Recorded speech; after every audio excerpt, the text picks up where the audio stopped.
is the senator of Nima County, one of Liberia's finest. And let me say this as propaganda chair, in my own observation of legislative politics, in terms of discussing real issues. I'm talking about the Kolba issue. I'm talking about real issues that has impactful significance on the people, the economy. This is the first time for me to see a legislator for a serious argument. You know, the national legislature is where people go to debate argument, not where people go to debate or make noise. A veteran Senator Twayen, as a militant and a veteran of the Student Unification Party, have raised the intellectual bar very hard that even the quote-unquote sanitary line dance, the law is suffocating. You know, thus we are dignified intellectual mispoint in this country. At the moment you cause non-person, you are intellectual. Even if your argument doesn't have substance or any weight. Today, Senator Twayen have raised that bar very high.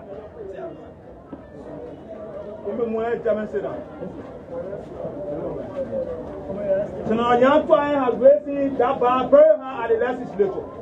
Today, there is a debate now about against Aston Meta. And recently, the government raised another very big argument about natural lasting or national lasting of mineral resources in this country. This is something that some of us are fully heard in maybe the South African politics or countries that have what we call a welfare state. A welfare state is where you have government having a huge percentage of control for natural resources and how it distributes social services to effectively benefit the people. Senator Twayen are raising these arguments, and we are here as a party to stand in solidarity with the debate because soon as a party is a working class party. Reactionary tendency, reactionary tendency.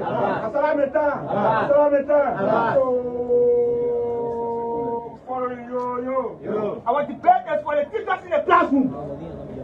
It's for the marketers in rural market. It's for the 7-7 that is taking 150. When you cut tax for them, it reduces to 75. But our own men Gafan say they're taking more than 150. Today, a veteran of the Student Unification Party is here, and we are humble coming back. We will not address your senator because your portfolio is outside the premise of the university campuses in references to the historical tradition of the Student Unification Party. No, the people party no. Here more, we cannot divorce you from your position as senator of Nima County and as senator of the Republic of Liberia. We can also restrict ideologically your portfolio in context with the ideological discipline of the Student Unification Party. When you come here, you put a position platform. As a veteran of the Student Unification Party, to express your more, where you will be cross-examined from an ideological standpoint. Thank you. So come back to the polling.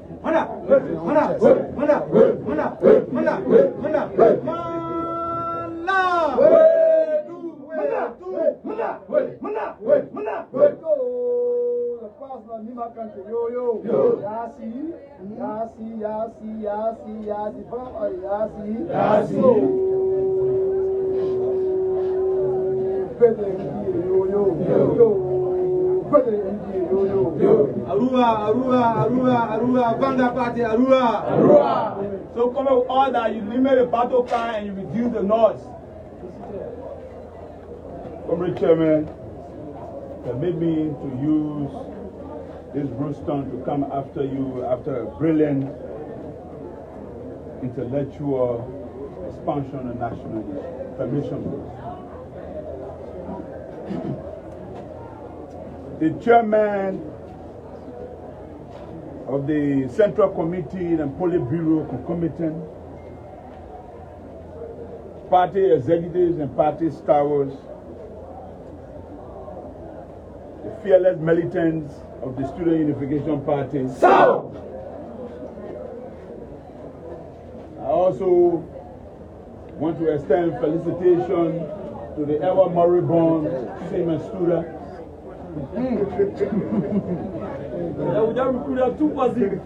whose quest to dilute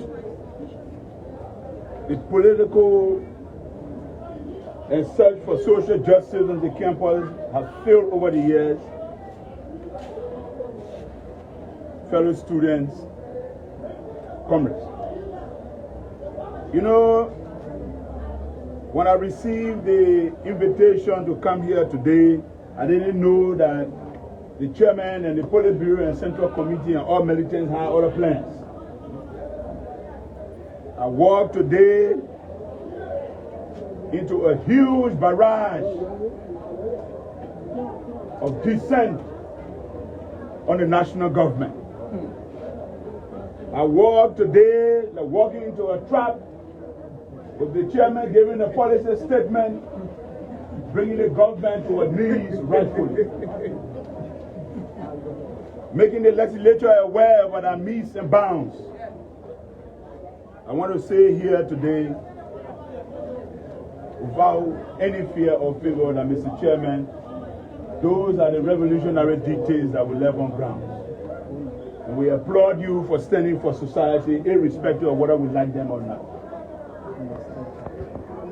Having said so, let me begin by saying that all of what you said here, we are cognizant of the fact.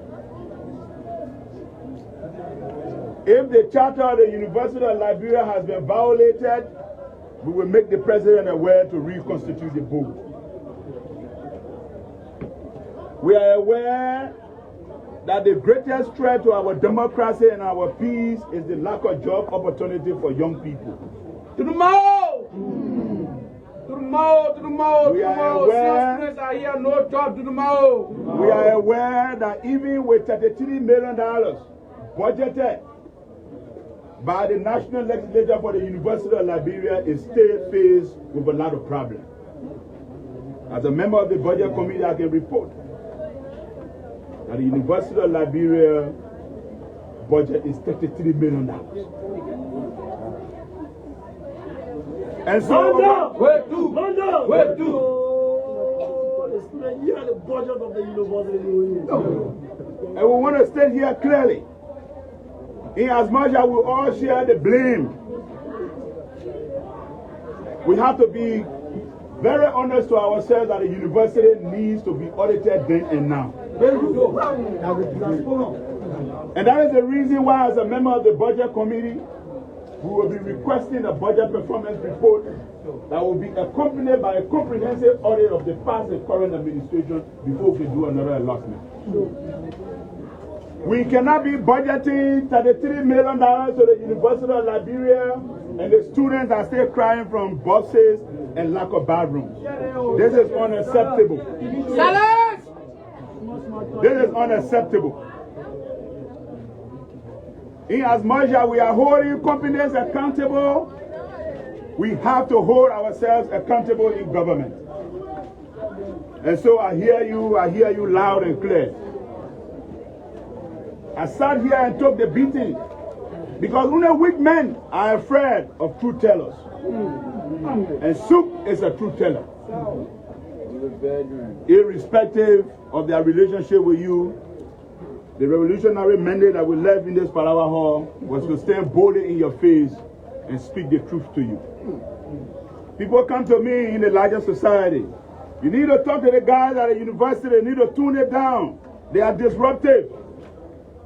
The reason I don't comment is because I was not only a party stalwart and a student leader here in this great party, I was an instructor for the cadre training classes.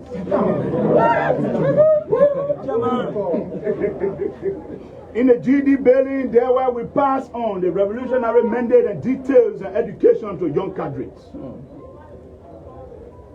We taught them at night. We taught them early mornings. We kept them with hunger. We made them to withstand tension. That is the reason why militants don't beg for bread. And so when you come to me to tell militants to tune it down, I ask myself then, why did I become a cadre training instructor?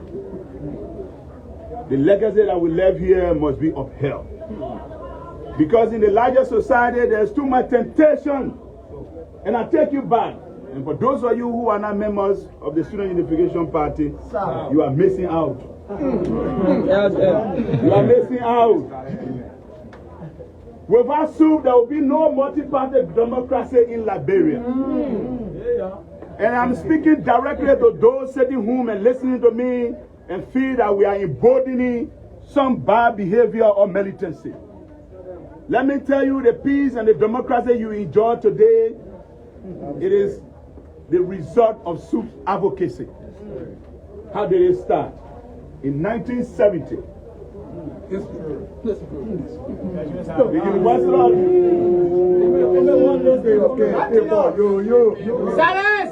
in 1970, maybe to take you on a little historical journey to arrive at where we are today. Because you know, when we are holding companies accountable and advocating for social and economic justice as a legislature, people ask, where is this guy coming from? Now you know today that this is where it all started from. Sometimes they say, yeah, you will be bought. Oh, they will talk to you and you will keep quiet. As a former cadetry class instructor, I can assure you that no money can buy my advocacy. And that is the reason why I will remain torn in the flesh of those who don't want to give us economic justice. In 1970, there was a class system prior to that on this campus. When the university was established, there was the upper class and there was the lower class. There were no platforms where students who have and students who have not could meet and discuss issues.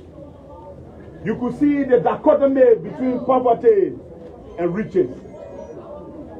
Frederick Gobowoli from Lofa County, and certain gentlemen from Nimba County and Central Liberia, some of whom were from the southeast, they gathered.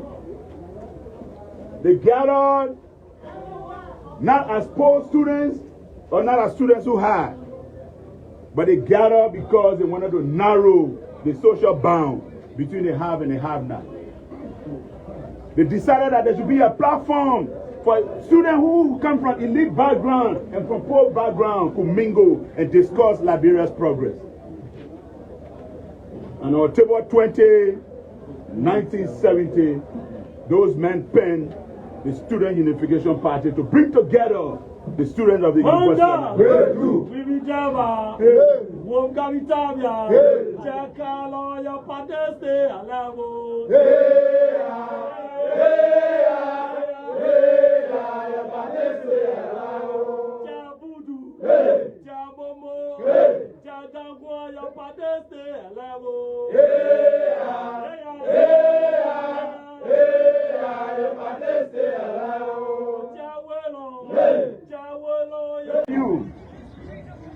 that prior to 1970, there was only one political party in Liberia.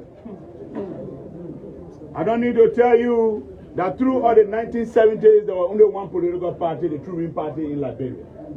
So technically, because of this ideological foundation and its responsibility to the request for social, economic, and political justice, SUP was not only a revolutionary student movement, it became the first opposition political party to the Twayen Party.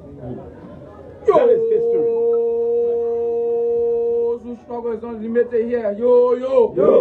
When Pa and Moja were founded to challenge the Twayen Party led by President Tobo to bring about multi-party democracy.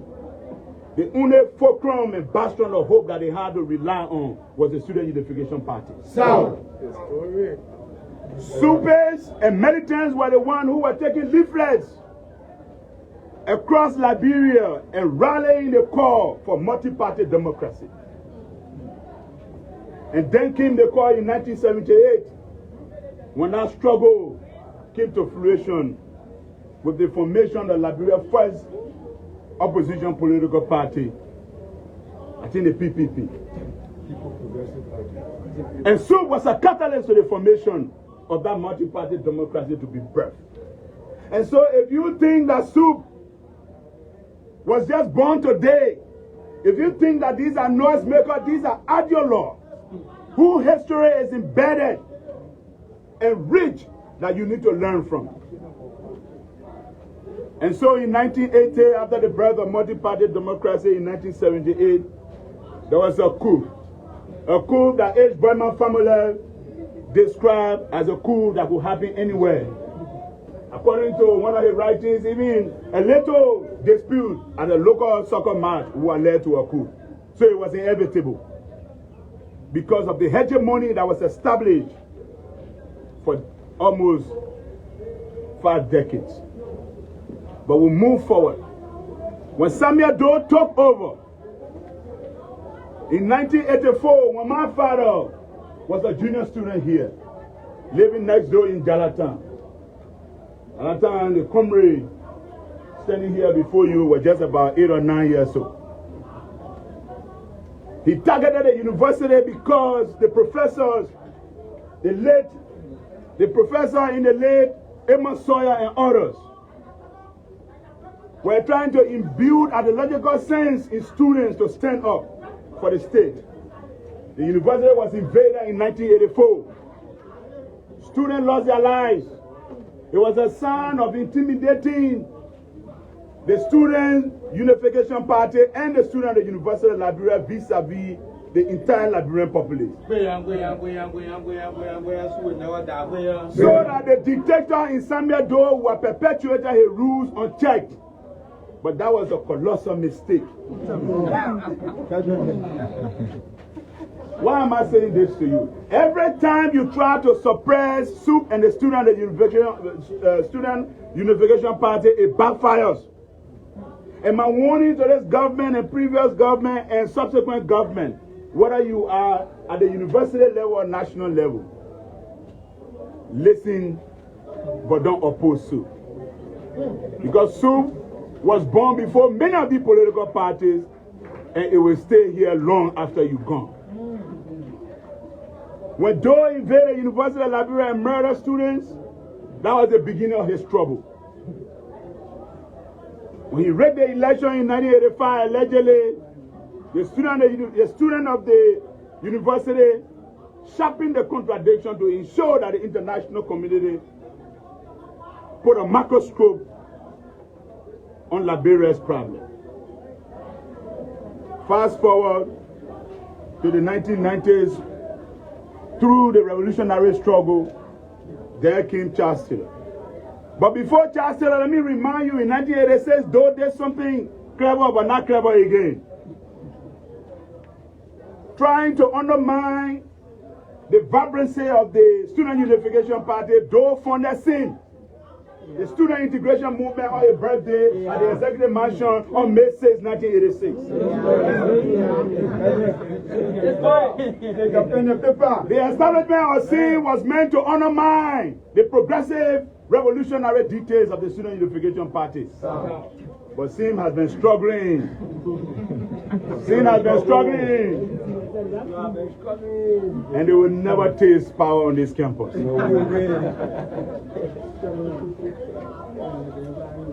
When Charles Taylor came, we all know the history. I don't need to take you through what went through the war. In 1992, something dramatic happened. Charles Taylor knew that the peace accord was going to bring him to Monrovia. So he sent some mercenaries to establish the ever-moribund Student Democratic Alliance, STUDA. And STUDA was established again just like seem to undermine the revolutionary work of the Student Unification Party. Because leaders are afraid of critical voices. But again, I don't need to tell you that student has been a failure since then. The last time they put up a huge or a formidable challenge against the Student Unification Party was the time one of their, maybe probably their most outstanding song, Summer Twayen challenge, may peace be to the artist, the great Socrates, Francis Socrates Nimble. Even though prior to that election we thought it was going to be a battle, the battle of the Titans, but it became the elephant in the grass. Because Sue buried Mr. Twayen face down to not resurrect politically again. And so, undermining Sue out by force, undermining Sue out by formation of reactionary groupings has never worked. Because this is the macrocosm of the larger society, right? Where we have people from all walks of life gathered here with different ideas. And within that macrocosm, soup is the conscience of the macrocosm that we're talking about. Manda! Jabele walo! Jankane ya pateste alavo!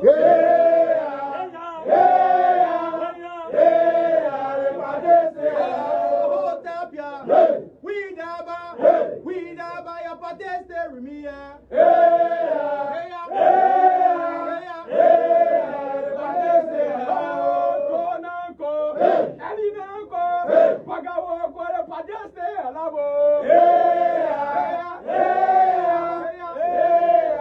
I tell you what, when Charles Taylor failed to undermine Sue through student, he was looking for an opportunity, but we never gave him one to have us murdered. And so, first of all, he banned student politics. And this is where I'm coming. I will caution my colleagues who are on the board. Banning student politics at the university has never worked and will never work. You will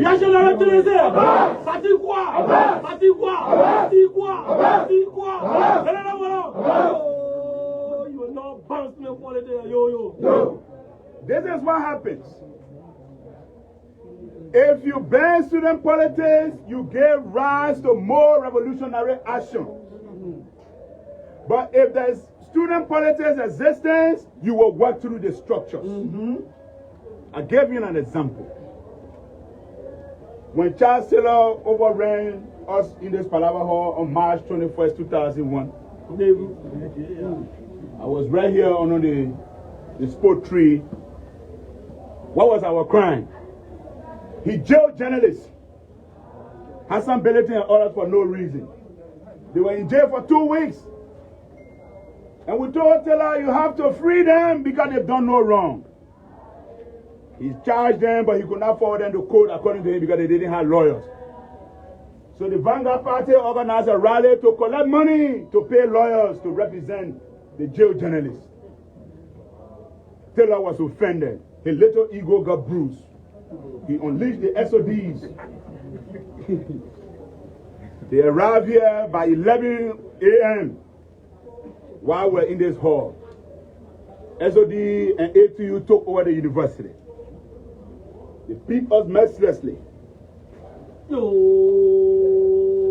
faut les Kepler, il va être pour faire des décisions. Yo, il va être pour les Kepler faire des décisions. Yo. At the end of the day, we ran away. Taylor closed the university, and our leaders were exiled. We have about 17 men who fled. Jerry Limepia, the current information minister, was there. Alfonso Nimle went along. Lester Tenney went along. No matter that standing in society today, they were made to flee their own country to live in Ghana. The university was closed until Judy Bryant came. I'll tell you why banning student politics is not a right idea. I was walking down 4th Street where I live, after the university was closed for 2 years, I met a colleague. You know, soup is everywhere. One thing you know. We have men in the police. We have men in the SSS at the time. We have men everywhere giving us national security information to guard the movement and tactical maneuver of militants. And so I received a tape out from one of our colleagues. Need will help for security reasons. He said, do you know that Julie Bryan just gave $250,000 to Quality University to reopen while the university is closed, and he said he doesn't have money? But then we have engaged Bryan 2 weeks prior and he said there was no money. Student politics was banned. There was no assembly on campus for 2 years. I, along with a comrade called Comrade Abel Leveley, we wrote a release. And we spread that release throughout Monrovia, calling on students to gather the following Tuesday under the banner of concerned students. Because student politics were banned, SUP could not take the lead, or SUP could not take the lead. When we arrived on campus that next Tuesday, Comrade Darlington A.P. Smith, Patrick Mbayo, the Stephen Johnson, the Gabriel Woods, and the rest of the guys had already assembled. There and then I was recognized as the man who wrote the release, and I was immediately the Secretary General of the Concerned Student Movement to reopen the university. We fought the Bryan government for weeks. We demonstrated, we got beaten, and today, if we were not from Memorial Compose, I was taking on my shade, and you see the battle scar on my back. When I was brutalized by regime forces, I was on newspaper blooded with 15 men in jail, simply because we wanted the university library to be reopened. Yes, the university reopened. And since then, we are here. I am bringing these historical analysis to you to let you know that sometimes the state doesn't listen unless through the highway. And that is the reason why we are also advocating on the national scene. And that is the topic that interested the chairman of the Propaganda Bureau to bring me here today. When the people in the concession area in Nima, Bong, and Bassa do not have a voice on the national stage in their leaders, what do? They rise up and protest and demonstrate and destroy lives and property at the concession site. So that is the reason why, as leader of the people, I have to stand in the gap to be a voice for those who are affected within the concession area. If Aselo Mitan and other concessionaires, the B Mountains, and other people were wise enough, they will build a monument for me at their concession site. Because I'm the voice that the people don't have. If you allow them to have their own voices, if you don't hear them enough, they will resort to protest. But you know why, since the advocacy started, you have not seen any major demonstration at Aselo concession? Because the citizens know that there's a voice of the national scene for them. And will continue to do so. In recent times, we received a lot of concession agreements to ratify. Let me make the promise to you, comrades, that we'll do all we can to get the best deals for our people. Gone are the days of economic injustice. The day of new and renewed courage on the part of legislature has come. And we're going to ensure that concessionaires conform. And in the coming months, I will be introducing a bill on the floor of the Liberian Senate to nationalize our natural resources. Why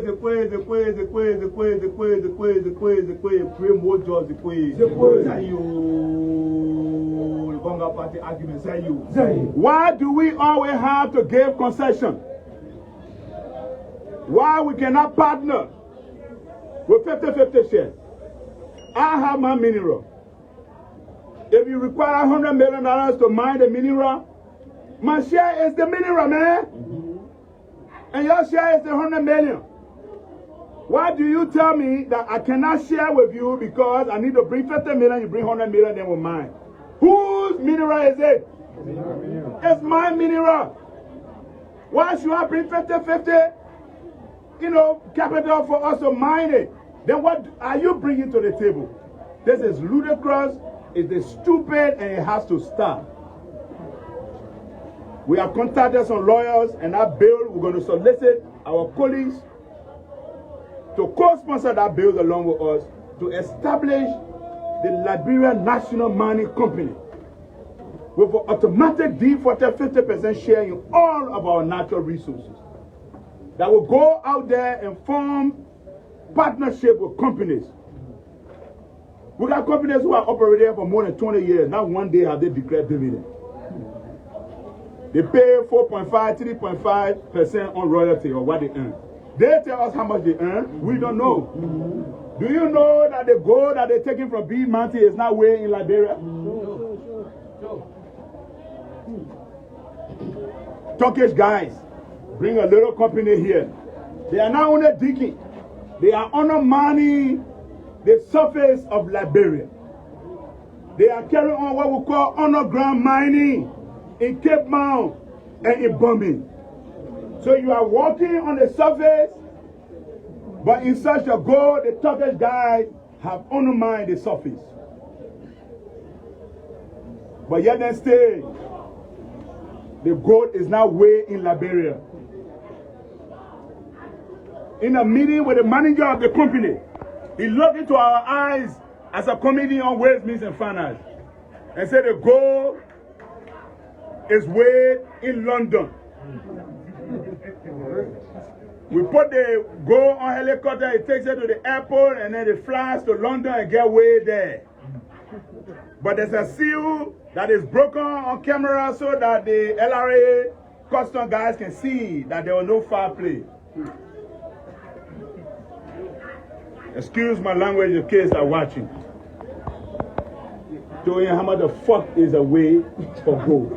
Come on now! Come on now! Yo! How much do you have to pay for a way that can weigh gold? When local goldsmiths are weighing gold. So how much for the industrial way for gold? But you weighing the gold in London in our absence and telling us how much is it? These things have to stop.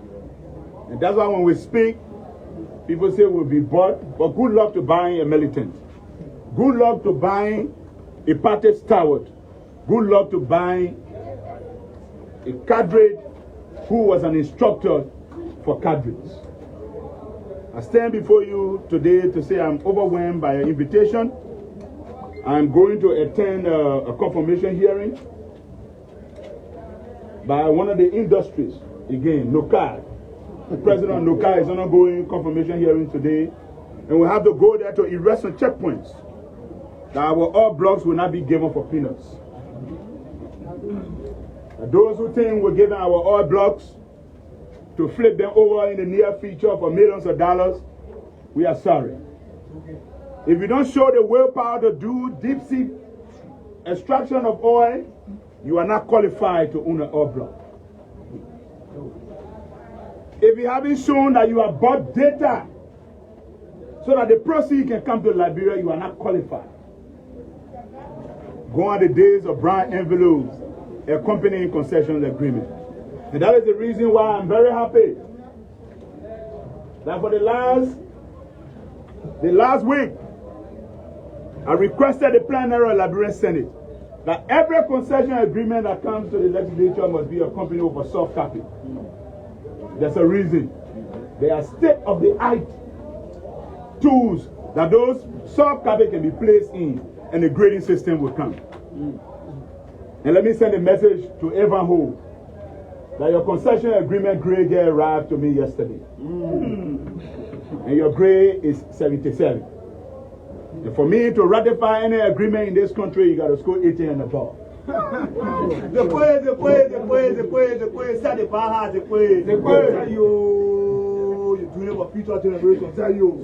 I can assure you, Evan Ho, your grades are in.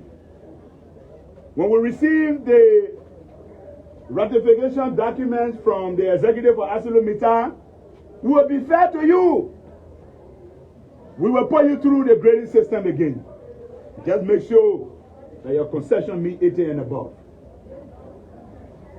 Toronto, same will apply to you. And I can assure you guys that we have made moves with international organizations who have given us these tools to put concession through them. That's why the United States and Western countries have been using over the years to scrutinize concessions. We cannot sit here and just read documents, hard copies, 2,000-page documents. They know we will read them.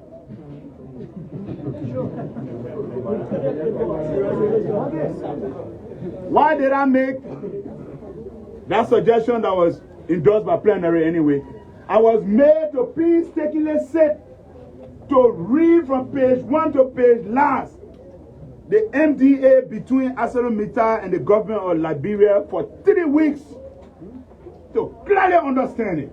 And that is the reason why I can close my eye and quote from any page.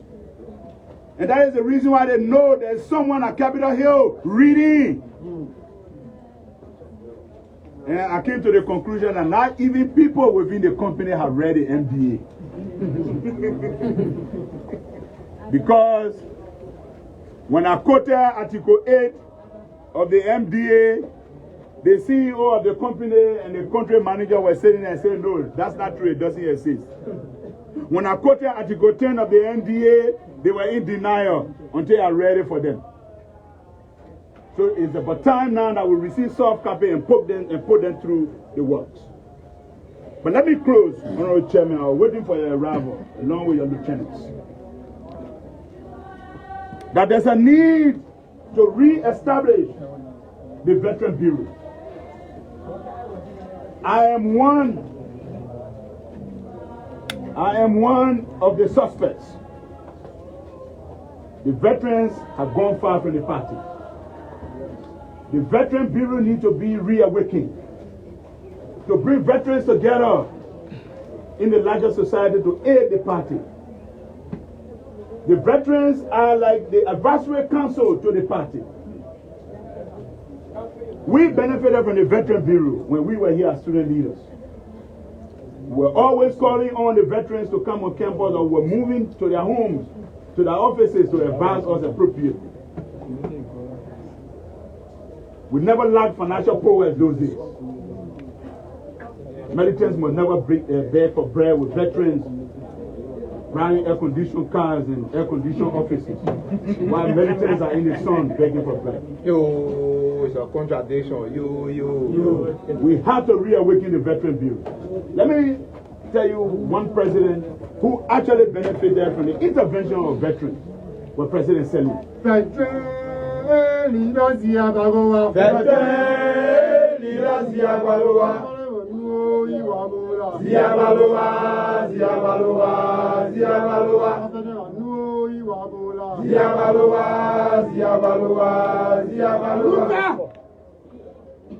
President Selim, government was not perfect. And in the eyes of the Student Unification Party, there is no perfect government. Because this party will critique any government. And I know even if Comrade Jesus has come here to serve, the party will still scrutinize the government. He won't be perfect.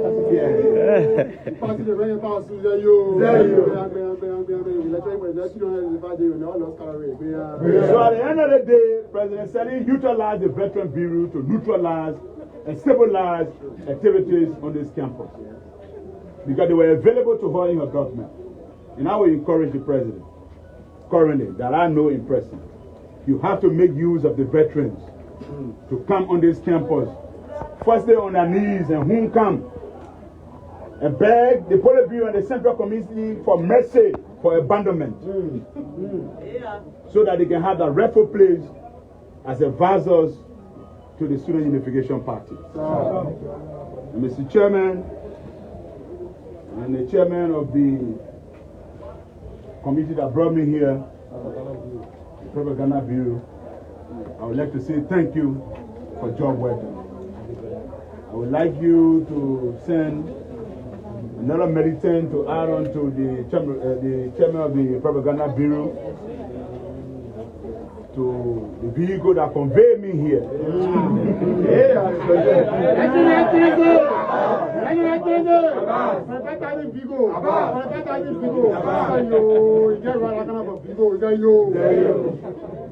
But before much ado, I have to speak to the chairman in the offices of the Central Committee and the Politburo Committee.